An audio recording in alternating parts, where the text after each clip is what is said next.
Previous year question 5 വരെ നോക്കിയായിരുന്നു, അനുബന്ധ വിവരങ്ങളും നോക്കി.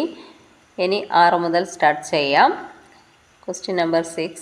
2020 ദേശീയ വിദ്യാഭ്യാസ നയം രൂപീകരിച്ച സമിതിയുടെ ചെയർമാൻ ആര്? K Kasturirangan, A Ramamurthy, Vasudeva Kamath, K M Tripathi. ആരാണ്? ആൻസർ കെ കസ്തൂരി രംഗനാണ്. ഇന്ത്യയിലെ പുതിയ വിദ്യാഭ്യാസ നയപ്രകാരം വിദ്യാഭ്യാസ ഘടന എങ്ങനെയാണ്? 5+3+3+4 എന്നായിരുന്നു. മാനവ വിഭവശേഷി മന്ത്രാലയത്തിൻ്റെ പുതിയ പേരെന്താണ്? വിദ്യാഭ്യാസ മന്ത്രാലയം. വിദ്യാഭ്യാസ മന്ത്രാലയത്തിൻ്റെ ആസ്ഥാനം ശാസ്ത്രി ഭവൻ, ന്യൂഡൽഹിയാണ്. ഇത്രയുമാണ് നമുക്ക് ഇതേക്കുറിച്ച് പറയാനുള്ളത്. നെക്സ്റ്റ് ക്വസ്റ്റ്യൻ നോക്കാം. ഒരു കാര്യം കൂടി പറഞ്ഞോട്ടെ. കേന്ദ്ര സർക്കാരിൻ്റെ പുതിയ വിദ്യാഭ്യാസ നയത്തെക്കുറിച്ച് പഠിക്കാൻ കേരള സർക്കാർ നിയമിച്ച സമിതിയുടെ അധ്യക്ഷനാണ് പ്രഭാത് പട്നായിക്. ഇത് പറയാൻ വിട്ടുപോയതാണ്. ഓക്കെ, നെക്സ്റ്റ് ക്വസ്റ്റ്യൻ നോക്കാം. നമ്പർ 7. 18 വയസ്സിന് താഴെയുള്ള കുട്ടികൾക്ക് മാരക രോഗങ്ങൾക്കായി സൗജന്യ ചികിത്സ നൽകുന്ന കേരള സർക്കാർ പദ്ധതി ഏത്? ആശ്വാസകിരണം, സമാശ്വാസം, സ്നേഹസാന്ത്വനം, താലോലം. ഏതാണ്? താലോലമാണ് ആൻസറായിട്ട് വരുന്നത്. 18 വയസ്സിന് താഴെയുള്ള കുട്ടികൾക്ക് മാരക രോഗങ്ങൾക്കായി സൗജന്യ ചികിത്സ നൽകുന്ന കേരള സർക്കാർ പദ്ധതിയാണ് താലോലം. ശയ്യാവലംബരായ രോഗികളെ പരിചരിക്കുന്നവർക്കായി കേരള സർക്കാർ ആരംഭിച്ച ധനസഹായ പദ്ധതിയാണ് ആശ്വാസകിരണം എന്നുള്ളത്. 2021 JC ഡാനിയൽ പുരസ്കാരം നേടിയതാര്? ഈ ക്വസ്റ്റ്യൻ PSC റദ്ദ് ചെയ്തതായിരുന്നു. ഇത് 2020 JC ഡാനിയൽ പുരസ്കാരം ലഭിച്ചത് ഹരിഹരനാണ്. ഡാനിയൽ പുരസ്കാരം നൽകി തുടങ്ങിയ വർഷം 1992 ആദ്യമായി ലഭിച്ചത് TE വാസുദേവൻ. ആദ്യമായി ലഭിച്ച വനിത ആറന്മുള പൊന്നമ്മ. സമ്മാനത്തുക എന്ന് പറയുന്നത് 5 ലക്ഷം രൂപയാണ്. മലയാള സിനിമയുടെ പിതാവ് JC ഡാനിയൽ. മലയാള സിനിമയിൽ നൽകുന്ന പരമോന്നത പുരസ്കാരമാണ് JC ഡാനിയൽ പുരസ്കാരം. Next question. കേരളത്തിലെ അന്താരാഷ്ട്ര വൈറോളജി ഇൻസ്റ്റിറ്റ്യൂട്ട് ഏത് ജില്ലയിലാണ്? തിരുവനന്തപുരം, ആലപ്പുഴ, തൃശ്ശൂർ, കോഴിക്കോട്. ഏത് ജില്ലയിലാണ്? തിരുവനന്തപുരത്താണ്. സംസ്ഥാന വൈറോളജി ഇൻസ്റ്റിറ്റ്യൂട്ട് എന്ന് പറയുന്നത് ആലപ്പുഴയിലാണ്. കേരള സാഹിത്യ അക്കാദമി എവിടെയാണ്? തൃശ്ശൂർ ജില്ലയിലാണ്. ഒരുപാട് തവണ ചോദിച്ചിട്ടുള്ള ക്വസ്റ്റ്യൻ ആണ്, അതുകൊണ്ടാണ് അത് പറയുന്നത്. കേരള ലളിതകലാ അക്കാദമി തൃശ്ശൂരാണ്. സംസ്ഥാന സംഗീത നാടക അക്കാദമി തൃശ്ശൂരാണ്. ഇതൊക്കെ നേരത്തെ ചോദിച്ചിട്ടുള്ള ക്വസ്റ്റ്യൻ ആണ്, അതുകൊണ്ട് അനുബന്ധ വിവരങ്ങളായിട്ട് പറയുന്നത്. ഓക്കെ. കേരളത്തിൽ ആദ്യമായി 100% വാക്സിനേഷൻ പൂർത്തിയാക്കിയ ഗോത്ര പഞ്ചായത്ത് ഏത്? കണിയാമ്പറ്റ, നൂൽപ്പുഴ, ഇടമലക്കുടി, മറയൂർ. എവിടെയാണ്? ആൻസർ വരുന്നത് നൂൽപ്പുഴയാണ്. 2 സംസ്ഥാനങ്ങളുമായി അതിർത്തി പങ്കിടുന്ന ഏക പഞ്ചായത്താണ് നൂൽപ്പുഴ എന്ന് പറയുന്നത്. ആദ്യമായി കൊറോണ റിപ്പോർട്ട് ചെയ്ത സംസ്ഥാനം എവിടെയാണ്? കേരളം. ആദ്യമായി കൊറോണ റിപ്പോർട്ട് ചെയ്ത ജില്ല തൃശ്ശൂർ ആണ്. അതായത് കേരളത്തിലെ തൃശ്ശൂർ ജില്ലയിലാണ് ആദ്യമായി കൊറോണ റിപ്പോർട്ട് ചെയ്തത്. ഇന്ത്യ തദ്ദേശീയമായി നിർമ്മിച്ച ആദ്യ വാക്സിനേഷൻ ഏതാണ്? കോവാക്സിൻ. ഇത് പ്രീവിയസ് ഇയർ ക്വസ്റ്റ്യൻ ആണ്, നേരത്തെ ചോദിച്ചിട്ടുണ്ട്. കേരളത്തിൽ ആദ്യമായി കോവിഡ് മരണം സ്ഥിരീകരിച്ചത് എറണാകുളം ജില്ലയിലാണ്. ഇത് ചോദിച്ചിട്ടുണ്ട്. ഇന്ത്യയിൽ ഇതുവരെ അംഗീകാരം ലഭിച്ച കോവിഡ് വാക്സിനുകളുടെ എണ്ണം എത്രയാണ്? 9. 100% വാക്സിനേഷൻ പൂർത്തിയാക്കിയ ഇന്ത്യയിലെ ആദ്യ നഗരം ഏതാണ്? ഭുവനേശ്വർ. ഇന്ത്യയിലെ ആദ്യ നഗരം ഭുവനേശ്വർ. ഇന്ത്യ 100 കോടി കോവിഡ് വാക്സിനേഷൻ പൂർത്തീകരിച്ച ദിവസം 2022 ഒക്ടോബർ 21 ഇത്രയും അനുബന്ധ വിവരങ്ങൾ പറഞ്ഞിട്ടുണ്ട്. നന്നായി പഠിക്കുക. അടുത്ത ക്വസ്റ്റ്യൻ നോക്കാം. ഇന്ത്യൻ സമ്പദ് വ്യവസ്ഥയുടെ നട്ടെല്ല് എന്നറിയപ്പെടുന്ന പ്രദേശം? ഡക്കാൻ പീഠഭൂമി, ഉത്തര മഹാസമതലം, തീരസമതലങ്ങൾ, ഹിമാലയൻ പർവ്വത മേഖല. ഏതാണ് ആൻസർ? ഉത്തര മഹാസമതലം. ഇതിൻ്റെ അനുബന്ധ വിവരങ്ങൾ നോക്കാം. ലോകത്തിലെ ഏറ്റവും വിസ്തൃതമായ എക്കൽ സമതലം ഉത്തര മഹാസമതലമാണ്. ഇന്ത്യയുടെ ധാന്യപ്പുര എന്നറിയപ്പെടുന്നു.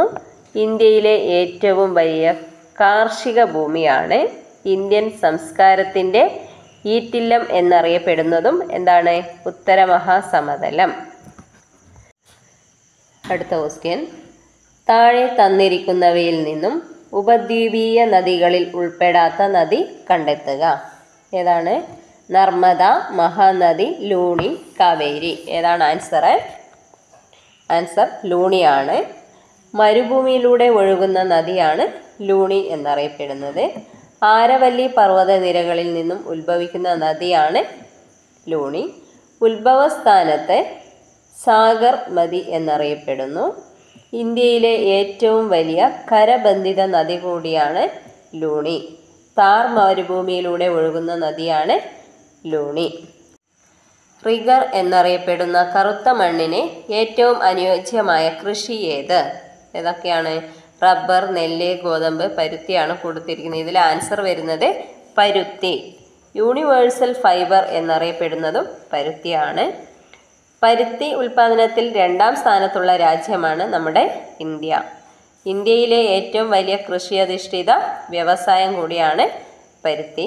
ഇന്ത്യയിലെ ആദ്യത്തെ പരുത്തി തുണി മിൽ ഫോർട്ട് ഗ്ലോസ്റ്റർ ആണ്. കൊൽക്കത്തയിൽ 1818 പരുത്തി തുണി വൻതോതിൽ ഉൽപ്പാദിപ്പിക്കാൻ തുടങ്ങിയത് മുംബൈയിലാണ്. 1854 ഇന്ത്യയുടെ പരുത്തി തുറമുഖം എന്നറിയപ്പെടുന്നത് മുംബൈ ആണ്. പ്രീവിയസ് ഇയർ ക്വസ്റ്റ്യൻ കൂടിയാണ്, ചോദിച്ചിട്ടുണ്ട്. അതുപോലെ യൂണിവേഴ്സൽ ഫൈബർ എന്നറിയപ്പെടുന്നത് പരുത്തി എന്നുള്ളതും ചോദിച്ചിട്ടുണ്ട്. ലോക പരുത്തി ദിനം എന്നറിയപ്പെടുന്നത് എപ്പോഴാണ്? ഒക്ടോബർ 7. ഓക്കെ, നെക്സ്റ്റ് ക്വസ്റ്റ്യൻ നോക്കാം. ഇന്ത്യയിലെ ഏറ്റവും കൂടുതൽ മഴ ലഭിക്കുന്ന പ്രദേശമായ മൗസിൻഡ്രം ഏത് സംസ്ഥാനത്തിലാണ്? എവിടെയാണ്? മേഘാലയ, മിസോറാം, ആസാം, മണിപ്പൂർ. എവിടെയാണ്? നമ്മുടെ ആൻസർ വരുന്നത് മേഘാലയയിലാണ്. മൗസിൻഡ്രം സ്ഥിതി ചെയ്യുന്നത് ഖാസി കുന്നുകളിലാണ്. ചിറാപൂഞ്ചി സ്ഥിതി ചെയ്യുന്ന സംസ്ഥാനമാണ് മേഘാലയ. ചിറാപൂഞ്ചിയുടെ പുതിയ പേരെന്താണ്? സൊഹ്റ. കേരളത്തിലെ ചിറാപൂഞ്ചി എവിടെയാണ്? ലക്കിടി, വയനാട് ജില്ലയിലാണ് ലക്കിടി. ദക്ഷിണേന്ത്യയിലെ ചിറാപൂഞ്ചി എന്ന് അറിയപ്പെടുന്നത് അഗുംബെയാണ്. കർണാടകയിലാണ് അഗുംബെ. കേരളത്തിൽ ഏറ്റവും അധികം മഴ ലഭിക്കുന്ന പ്രദേശം എവിടെയാണ്? നേര്യമംഗലം, എറണാകുളം ജില്ലയിലാണ് നേര്യമംഗലം. കേരളത്തിൽ ഏറ്റവും അധികം മഴ ലഭിക്കുന്നത് തെക്ക് പടിഞ്ഞാറൻ മൺസൂൺ കാലത്താണ്. നെക്സ്റ്റ് ക്വസ്റ്റ്യൻ, ലോക ഓസോൺ ദിനം എന്നാണ്? June 16, June 5, November 5, September 16. എപ്പോഴാണ്?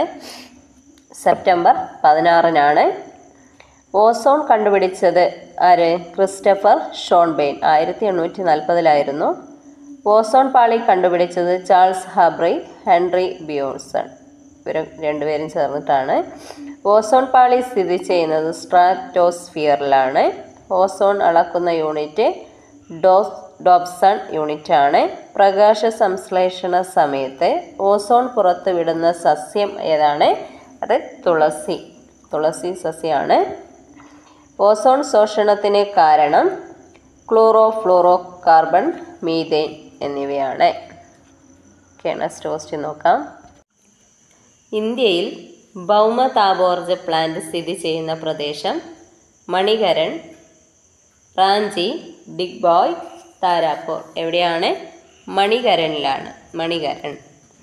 മണികരൺ പദ്ധതി സ്ഥിതി ചെയ്യുന്ന സംസ്ഥാനം ഏതാണ്? Himachal Pradesh. National thermal power corporation നിലവിൽ വന്നത് 1975 ന്യൂഡൽഹിയിലാണ്. ബിർസ മുണ്ട വിമാനത്താവളം സ്ഥിതി ചെയ്യുന്നത് റാഞ്ചിയിലാണ്. National hydro. ഇന്ത്യയിലെ ഏറ്റവും പഴക്കമേറിയ എണ്ണ ശുദ്ധീകരണശാലയാണ് ദിഗ്ബോയ് എന്നറിയപ്പെടുന്നത്. ഇന്ത്യയിലെ ഏറ്റവും പഴക്കമേറിയ എണ്ണപ്പാടം ദിഗ്ബോയ് ആണ്. അസം 1901 അസം ഓയിൽ കമ്പനി സ്ഥാപിച്ച ദിഗ്ബോയിയുടെ നിയന്ത്രണം ഇപ്പോൾ ഇന്ത്യൻ ഓയിൽ കോർപ്പറേഷനാണ്.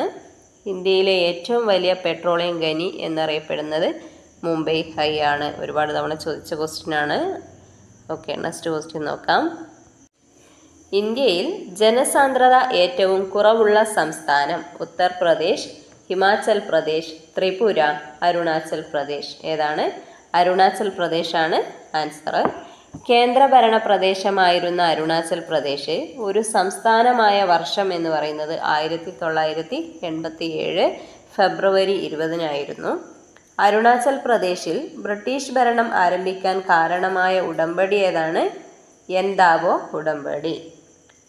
ഉദയസൂര്യൻ്റെ നാട് എന്നറിയപ്പെടുന്ന സംസ്ഥാനം കൂടിയാണ് അരുണാചൽ പ്രദേശ്. ചോദിച്ചിട്ടുണ്ട്, പ്രീവിയസ് ഇയർ ക്വസ്റ്റ്യൻ ആണ്. ഇന്ത്യയിലെ ഓർക്കിഡ് സംസ്ഥാനം എന്നറിയപ്പെടുന്നതും അരുണാചൽ പ്രദേശാണ്. ബൊട്ടാണിസ്റ്റുകളുടെ പറുദീസ എന്നറിയപ്പെടുന്നതും അരുണാചൽ പ്രദേശാണ്. ശ്രീനഗർ, കാർഗിൽ മേഖലകളെ തമ്മിൽ ബന്ധിപ്പിക്കുന്ന ചുരം ഏതാണ്? ഷിപ്കില, നാഥുല, സോജില, ലിപുലേഖ്. ഏതാണ്? സോജില ആണ് ആൻസർ. ഉയരമേറിയ പർവ്വതനിരകൾക്ക് കുറുകെ ക്ലേശം കൂടാതെ മുറിച്ചു കടക്കുന്നതിന് അനുയോജ്യമായ പ്രകൃതിദത്തമായ വിടവുകളാണ് ചുരങ്ങൾ എന്ന് അറിയപ്പെടുന്നത്. ചുരങ്ങൾ ബന്ധിപ്പിക്കുന്ന സ്ഥലങ്ങൾ സോജില ആൻസർ പറഞ്ഞു. ബാക്കി വരുന്ന 3 ഓപ്ഷൻ ഉണ്ട്. ആ ഓപ്ഷൻ്റെ ആൻസർ ഞാൻ പറയാം. ഷിപ്കില ചുരം ഹിമാചൽ പ്രദേശും ടിബറ്റും തമ്മിലാണ് ബന്ധിപ്പിക്കുന്നത്. പിന്നെ നാഥുല ചുരം സിക്കിം, ടിബറ്റ് ബന്ധിപ്പിക്കുന്ന സ്ഥലങ്ങൾ. ലിപുലേഖ് ചുരം ഉത്തരാഖണ്ഡ്, ടിബറ്റ്. ബാക്കി നമുക്ക് പിന്നീട് പഠിക്കാം. ജൂൺ മുതൽ നവംബർ വരെ കൃഷി ചെയ്യുന്ന കാർഷിക കാലമേത്? ഏതാണ്? ഖാരിഫ്, റാബി, സെയ്ദ് ഇവയൊന്നുമല്ല. ഏതാണ് നമ്മുടെ ആൻസർ? ഖാരിഫാണ്. കൃഷി ചെയ്യുന്ന കാലത്തിൻ്റെ അടിസ്ഥാനത്തിൽ 3 കാർഷിക കാലങ്ങളാണ് ഇന്ത്യയിലുള്ളത്. ഖാരിഫ്, റാബി, സെയ്ദ്. ഖാരിഫ് വിള ജൂൺ മുതൽ നവംബർ വരെയും, റാബി വിള നവംബർ മുതൽ മാർച്ച് വരെയും, സെയ്ദ് മാർച്ച് മുതൽ ജൂൺ വരെയുമാണ്. ഇനി ക്ലാസ് എടുത്തു കഴിഞ്ഞാൽ ചിലപ്പോൾ നിങ്ങൾക്ക് ക്ലിയർ ആവില്ല. ഇവിടെ നല്ല മഴയും ഇടിയും മിന്നലൊക്കെ ഉണ്ട്.